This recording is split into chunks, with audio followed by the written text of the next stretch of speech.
الحمدللہ رب العالمین۔ اسی طرح سے ایک دور ایسا بھی آنے والا ہے کہ اپنی تجوریاں بننے میں لگ چکے ہیں، غذا حرام تو اس کی دعا کیسے قبول ہوگی؟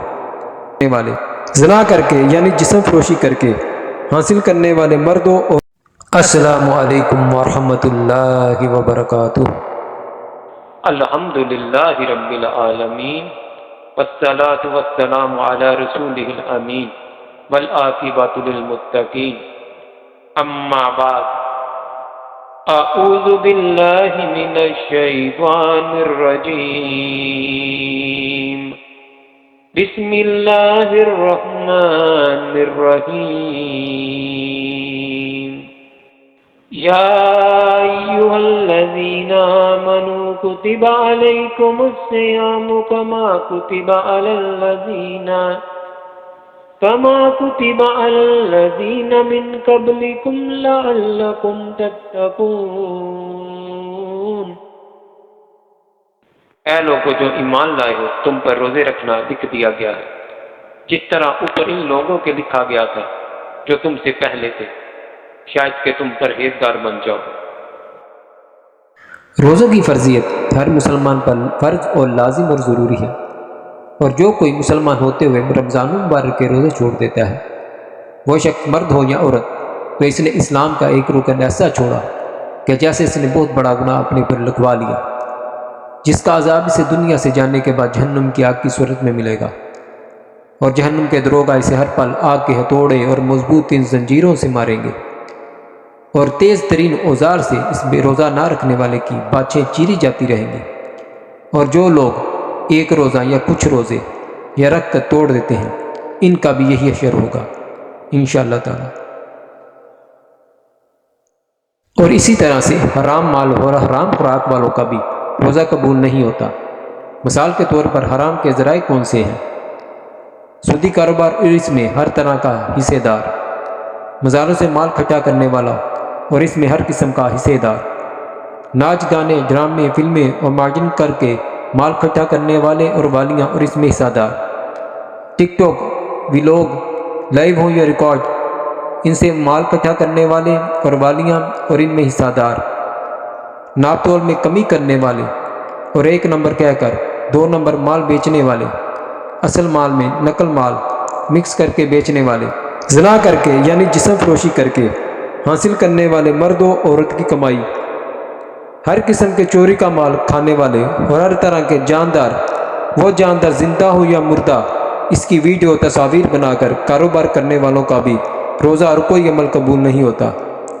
زیادہ احادیث کے حوالے دینے کی بجائے میں یہ ایک حدیث ہی صرف پیش کر رہا ہوں، اگر کسی کو سمجھ آ جائے تو ایک آیت اور حدیث سے ہی اللہ سمجھ دے دیتا ہے، اگر جس کو اللہ سمجھ نہ دینا چاہے، اس کے سامنے چاہے ڈیروں دلائل کے انبار لگا دو، اسے سمجھ نہیں آنی، وہ شخص صرف چیزوں کے حلال ہونے کے ہی فتوے ڈھونڈتا رہ جاتا ہے۔ اللہ پاک ہے اور پاک چیزوں کو ہی پسند فرماتا ہے۔ پاک چیزیں قبول کرنے کے بارے میں یہ حدیث سن کر دیکھیے۔ ابو ہریرہ رضی اللہ تعالیٰ عنہ کہتے ہیں کہ رسول اللہ صلی اللہ علیہ وآلہ وسلم نے فرمایا، اے لوگو، اللہ تعالیٰ پاک ہے اور پاک ہی کو قبول کرتا ہے، اور اللہ نے مومنوں کو بھی وہی حکم دیا ہے جو اس نے رسولوں کو حکم دیا۔ اللہ نے فرمایا، اے رسولو، تم پاک چیزیں کھاؤ اور پھر نیک عمل کرو، میں تمہارے عملوں کو جاننے والا ہوں۔ اور فرمایا، اے ایمان والو، ہم نے جو تم کو پاکیزہ رزق دیا ہے اس میں سے کھاؤ۔ اور پھر ایسے آدمی کا ذکر فرمایا جو لمبے لمبے سفر کرتا ہے، پریشان بال، جسم گرد آلود، وہ اپنے ہاتھ آسمان کی طرف دراز کر کے یعنی اٹھا کر کہتا ہے، یا رب یا رب، حالانہ کہ اس کا کھانا حرام اور اس کا پہننا حرام اور اس کا لباس حرام کا اور اس کی غذا حرام، تو اس کی دعا کیسے قبول ہوگی؟ حدیث صحیح المسلم کتاب الزکوٰۃ۔ اس حدیث میں صاف بات حرام کے بارے میں بیان ہو چکی ہے، اور اسی طرح سے کچھ لوگوں کا یہ حال ہے کہ وہ نیک اعمال کرتے جاتے ہیں، مگر قیامت کے روز ان کی حالت یہ ہوگی کہ ان کے عمل قبول ہی نہیں ہوں گے۔ اس کے بارے میں اللہ تعالیٰ نے قرآن پاک کی سورۃ الغاشیہ میں ارشاد فرمایا ہے، وجوہ یومئذ خاشعہ عاملۃ ناصبہ۔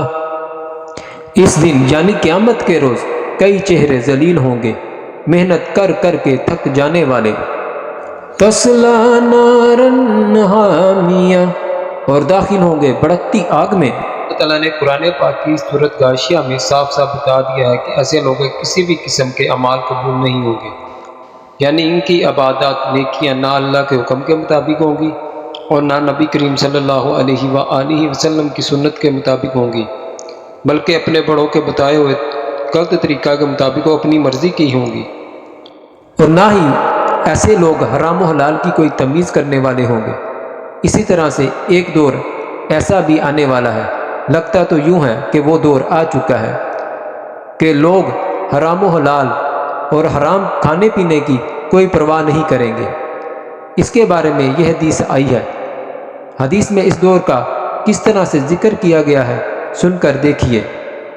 ابو ہریرہ رضی اللہ تعالیٰ عنہ کہتے ہیں کہ رسول اللہ صلی اللہ علیہ وآلہ وسلم نے فرمایا، یاتی علی الناس زمان ما یبالی الرجل من این اصاب المال من حلال او حرام۔ لوگوں پر ایک دور ایسا آئے گا کہ آدمی اس بات کی فکر و پرواہ نہ کرے گا کہ اسے مال کہاں سے ملا، حلال طریقہ سے یا حرام طریقہ سے۔ حدیث صحیح البخاری کتاب البیوع۔ آج کل اسی طرح سے کچھ سالوں سے ہوتا آ رہا ہے کہ لوگوں کو واقعتاً اس بات کی یعنی حرام و حلال کی کوئی پرواہ نہیں رہی۔ سب دیکھا دیکھی اپنی تجوریاں بننے میں لگ چکے ہیں، اور اگر کوئی سمجھا بھی دے تو بعض لوگوں کے پاس کچھ اس طرح کے الفاظ ہوتے ہیں کہ اللہ غفور الرحیم ہے، اللہ معاف کرنے والا ہے، اور کچھ کے الفاظ کچھ یوں ہیں کہ تم اپنی زندگی کو نبھاؤ، دوسروں کی فکر نہ کرو، سمجھانا چھوڑ دو، سب نے اپنی اپنی قبروں میں جانا ہے۔ یہ بات تو بالکل درست ہے کہ اللہ غفور الرحیم اور معاف کرنے والا ہے، مگر کن کو معاف کرنے والا ہے؟ جو اس سے پکی توبہ کرتے اور حرام چھوڑ کر حلال کی طرف آ جاتے ہیں اور اللہ کی بندگی کرنے والے بن جاتے ہیں، ان کے لیے اللہ غفور الرحیم ہے۔ اور ایسے لوگوں کے لیے خوشخبری بھی ہے جو توبہ کرنے کے بعد حرام کاموں کو چھوڑ کر پوری طرح سے اللہ رب العزت کی طرف آ جاتے ہیں، ان کے لیے ہی اللہ غفور الرحیم ہے۔ اللہ تعالیٰ نے سورۃ المائدہ میں کیا فرمایا ہے توبہ کے بارے میں سن کر دیکھیے۔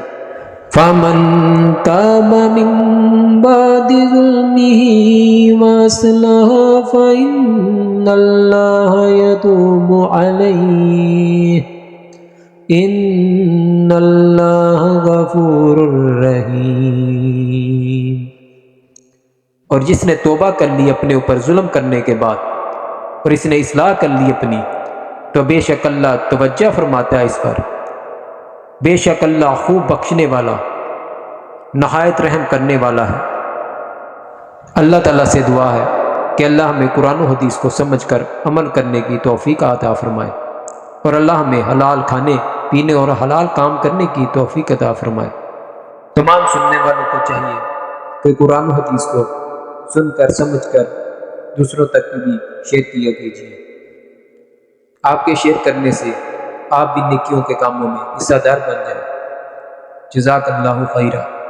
سبحان ربک رب العزت عما یصفون وسلام علی المرسلین والحمد للہ رب العالمین۔